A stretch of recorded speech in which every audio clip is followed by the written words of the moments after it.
All right, that's the first thing. Mic check, mic check. Good, good, good.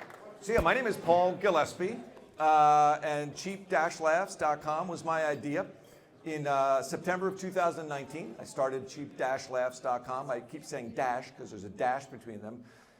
Cheap-laughs.com was available as a website for $1.99. Cheap-laughs.com was available for $5,000, which means I don't understand the internet. You also know I'm the host by the shirt I'm wearing. A couple of you were noticing the shirt.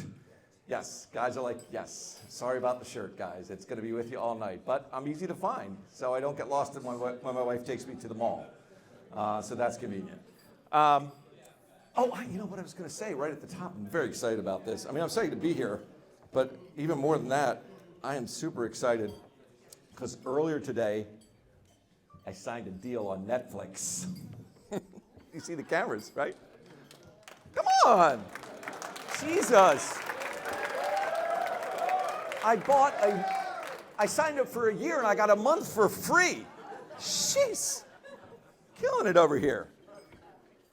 So it's been tough in the pandemic. Like I was saying, it's been tough for us at Cheap Laughs. It's been tough on a lot of businesses. And I mean, you guys have to do remote classes during the pandemic?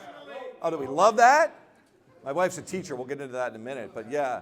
But it's been tough on restaurants, really tough on live events. And, but you know who I think has been hardest on? Is the Life is Good company. Yeah, that's all we got is Life is Good and global pandemics. So lately I went on their website, everything they're selling just has a guy sitting there watching Tiger King 2 and swabbing his nose. It's the whole deal. My son wrote that joke for me.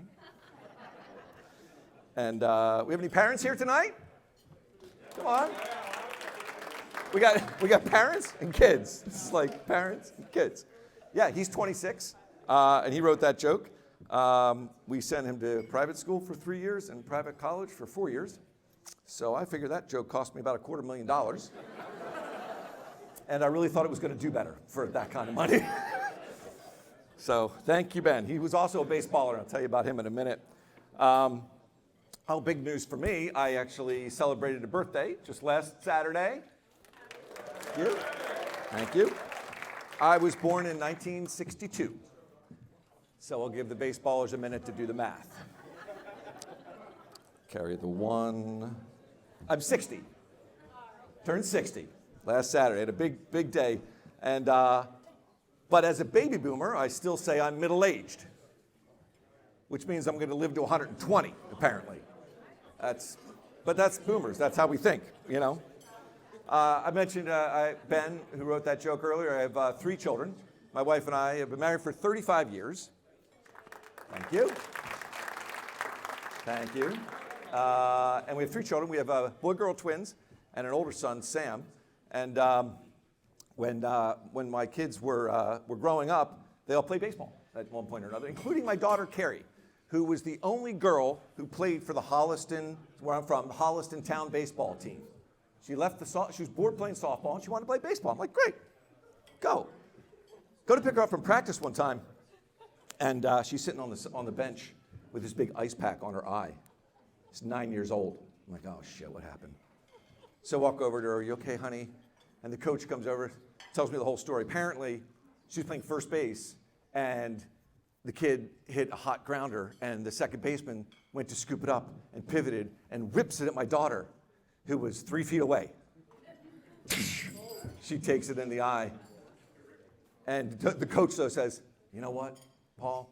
Toughest guy on the team, didn't cry at all. And this wave of pride washes over me that my 9-year-old daughter could catch a baseball with an eyeball. It's a strange thing being a father, but that's what turns you on. What else? All my kids took karate as well as being baseballers. We were big into that. And any karate families here? You guys take karate when they were littler? Nobody older than 12 takes karate. Yeah? Oh, we got one karate. Hey! Woo! The Karate Kid.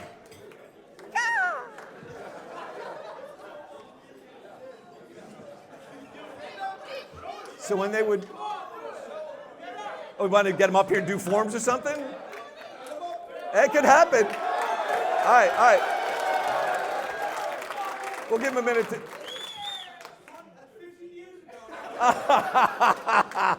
Your sensei would not want to hear that. You never forget. Sushi.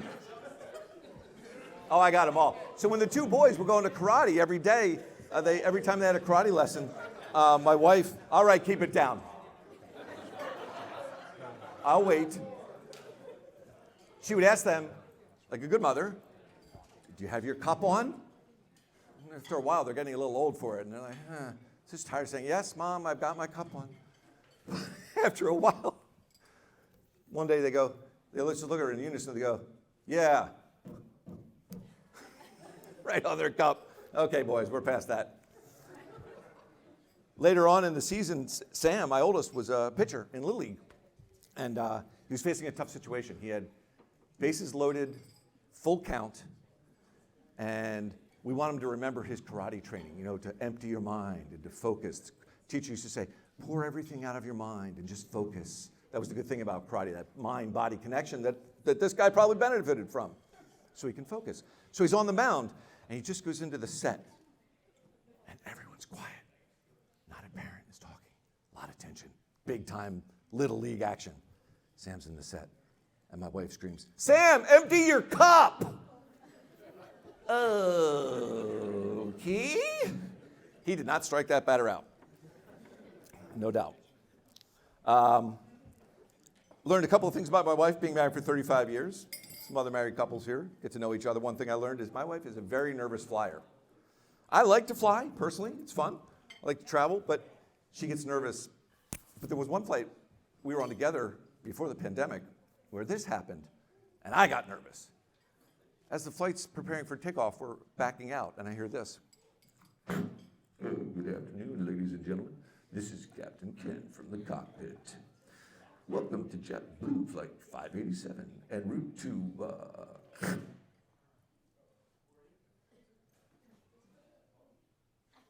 Chicago. Why does he sound surprised?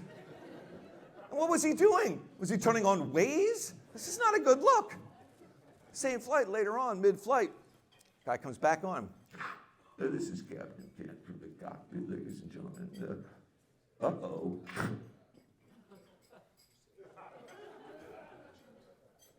Looks like I'm going to have to turn on the fasten seatbelt sign. Where the hell was he? I mean, did he fart? Did he have a bomb threat? This is... So my wife doesn't fly with me anymore as a result. Other things I'm scared of is COVID, so I'm really glad everyone here is vaccinated and boosted, and they check your cards at the gate. That's terrific, because I have been scared to death. I'm that guy, I've been like the poster boy for the CDC ever since the lockdown.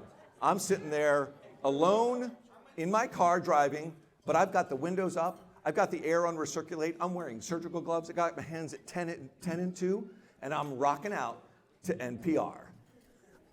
This is All Things Considered. I'm your host, Bob Edwards. But nobody else in the car, I don't touch anything. So I've avoided getting sick. So it's working, it's working. I've also avoided getting fired, which has been nice during the pandemic. I do work from home mostly, which is great, but I did get nervous. The first time I had to reset my Zoom password. You know how that they send you like a code to your phone to reset your password? And they say that the code's gonna expire. It makes me nervous. I know the whole thing just, it's anxiety producing, and I wonder whether it's latent anxiety from when I lost my virginity. Like, I'm just worried I might not put it in right. It's okay to laugh. It's okay to laugh. You're with friends. And they also say the code's gonna last for 15 minutes. Very optimistic. Very optimistic. So after 35 years of marriage, I was thinking after our last anniversary in June, what's the secret? Because people will say that to me, yeah, how do you stay married for 35? And I've been thinking about it a lot. And I think I've cracked the code. I think the code, for me personally, is that I am terrified of other women. It's just like, I don't understand them. I mean, most men don't understand women, which is why we date so many women before we pick one out. We're doing research. We're conducting clinical trials, basically, okay? Now me, I got married at 24. Yeah, 24. Look at these guys like, oh my God. Damn. Well, TikTok. I married the first woman I ever made out with. That's Catholic for hooking up. And so, for me, I didn't get to stage 3 clinical trials is what I'm saying, I only got emergency use authorization for one woman, my wife. So if I try other women, I have no idea what might happen. I mean, side effects could include dizziness, nausea, vomiting, or an erection lasting more than 4 hours.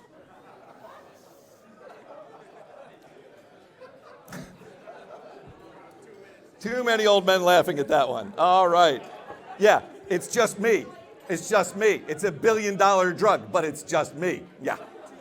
Okay. It's like nobody goes to McDonald's either, right? Yeah. Can I ask a server for some water? Any server, and just once. All right, cool. What else was I thinking about? After 35 years, maybe some of the married couples have noticed this. It's true, they say you start finishing each other's sentences. And it's true with me and my wife, which is great, because at 60, half the time, I forget what I was talking about anyway. And the rest of the time, I'd kind of rather not talk at this stage of life. Like, I've said everything I need to say. At 60, I'm really just interested in food, sex, and a nap. And maybe a threesome. No. Now the baseballers are awake.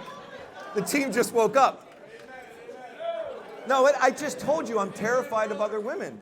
I just said I'm terrified of other women, right? Because even after 35 years of being married to my wife, I'm still not exactly sure what's gonna work, and what's not gonna work. What I'm saying is my marital bed is one giant whack-a-mole of orgasm kind of a game. That's all it is. It's like, nope, nope. And that's my life. I mentioned my wife and I are Catholic, and I joined the church when I was 40. When I turned 40, I converted from Episcopalianism, which is a short walk. We used to call it Catholic Light in the Episcopal Church, all of the liturgy, none of the guilt. But what was I thinking about? So, we're like most Catholics. We always say grace, but we never go to church. But when it comes to Lent, which is coming up, my wife won't even eat meat. So I understand she's not going to church, but she won't eat meat on Fridays during Lent. That's bizarre. She won't even give our cat meat on Fridays during Lent, because apparently our cat is Catholic. I thought of that, and I said, you shouldn't, don't do that, bad comic. I couldn't help. Dave, I couldn't help, I'm sorry. Yeah. When I converted, it was 2002. Who remembers those years? 2002 in Boston in the Catholic Church. Yeah. The boomers are like, yeah, thank you very much, sir. Just right there. You're serving, so. But here's the thing. When I joined the Catholic Church, when I went to Mass, great parking. I mean, it was better than being handicapped. And in Boston, it's all about the parking. Oh, gosh. So we just finished up Christmas. That seems like a long time ago, but it really was just 6 weeks ago, right? And finally, the Christmas cards have stopped coming. But it finally hit me this year. When did we all decide to start putting our kids on Christmas cards? I'm a kid of the 70s. Christmas cards, when I was growing up, had baby Jesus, Mary, Joseph, maybe the wise men if they got lucky. We didn't put our kids on. That's what I want to know, when do we decide to replace the Son of God with my college roommate's son? I mean, I guess I'm sort of saying put the Christ back in Christmas, but at least put him on the Christmas card to start with. Because we get these Christmas cards from our friends. Oh, this is our son Cooper. He's 2 years old and he learned to walk this year. He didn't make a lame man walk, but he himself learned to walk, or at least to stumble around, which is what you see on all those Facebook videos we make of him. Yeah, that's Cooper. I don't want that on my Christmas card. I'm tired of it. And full disclosure, I used to do it. I did. I did that with my kids. But looking back on it, nobody cares, okay? Nobody cares. They're adorable to you. Keep it to yourself. I don't know. Maybe I'm getting old. Maybe I'm 60. I got some gift cards for Christmas. Anybody get any gift cards for Christmas? Or you did? Gift cards, you know what they are? They're like really bad money. They're like crappy money. They're money that you can't use everywhere. It's like money with an iron deficiency. That's what a gift card is. A gift card says, I would like to give you some money, but instead, I'm going to give you money you can only use at one store. And I've chosen the store because I know you like that store, which is a little like giving somebody another version of their favorite shirt. I mean, why? Why are we doing this? And then you can use that gift card once, but if you don't buy something that costs the exact amount on the gift card, you've got now a gift card worth $1.97 that you're going to lose. And then a year later, you're going to find it in your glove compartment or between the seats, and you're going to pull it out, and you're not going to know how much is going to be on it, and you're going to throw it away, just like you're throwing away $1.97 out the window, and you won't remember anything that you bought, but you will remember it came from Paul, and that really sucked as a Christmas present. So, no more gift cards. People, please. I got into Target last week early. Pretty excited about that. I showed up at 8 o'clock, and there was a sign that said, seniors only from 8 a.m. to 9 a.m. And I waltzed right in because I just turned 60, and this was a win. I was like, woo, I'm in Target early. And then I thought, shit, this is my life. I'm excited about getting into Target early. And that's when I went to my car and cried for the rest of the morning. Oh, gosh. I was talking to my father earlier today. My father lives up here in Massachusetts. He lives in an assisted living facility over in Weston. And I try to go see him every Sunday. I know it sounds like I'm a good son. Stick with me. Last weekend, 2 a.m., my phone rings, and it's my dad calling me from the back of an ambulance. So I pull on some pants, I jump in the car, and rush over to Newton Wellesley at 2 a.m. on a Saturday morning. And I'm not going to lie, my first thought when I'm walking across the parking lot is, I'll bet this gets me out of visiting him on Sunday. I know. It did, because I stayed in the ER until Sunday morning. He had 2 broken ribs. He's fine. He broke them at physical therapy. He's 84, he walks with a walker, and he broke them at physical therapy trying to show the physical therapist that it's easier for him to run than to walk. Easier to run than to walk. I'm like, Dad, sure, it's easier to run. Why don't you just keep on running until you're in a full body cast? This is going to go great. Well, he raised me, so I shouldn't give him too much crap. And raising kids is hard. Parents, right? It's hard work raising kids. It can leave scars. It can be triggering later on in life. Like when I do comedy at bars and stuff, and there's young kids and they're making noise and drinking and so forth. The smell of alcohol makes me feel like I'm raiding one of my son's high school drinking parties. It just all comes rushing back to me. I just want to scream at them, hey, keep it down. We're trying to watch Jeopardy. Poor Alex. Oh, the other thing that's hard, you got to have hard conversations with your kids. And so one thing that comes up a lot in my family, I'll just take care of this for the grown-ups in the room with the 20-something kids. Nobody wants to talk about this topic. I'm going to talk about it here at Assumption University tonight. So brace yourselves. 20-somethings, get your own damn Netflix account. Okay? Texting dad for the password, not adulting. Grow up, get your own Amazon account, get your own Netflix account. I mentioned my wife was a teacher. She teaches middle school history, and she's been at it 11 years. She's very, very good, but the hardest part, she says, is when she's having to have these parent-teacher conferences with the parents of that kid who just won't shut up and won't stay in his seat and won't do his homework, probably would rather be playing baseball. And this is hard for her, but she wants to be helpful to the parents. She wants to give them guidance based on data, based on science. The parents are looking at her earnestly. But sometimes, what she really wants to say is this. Well, we've looked at all of the tests, and we can't find ADD, and it doesn't look like a learning disability. So we don't say this much anymore, but we think your son is just a dick. But don't worry, he can still grow up to be president. Oh, that one hurts. That one hurts a little bit. Well, I'm going to hand over the microphone to our next comedian. The nice thing about this one, thank you. Thank you.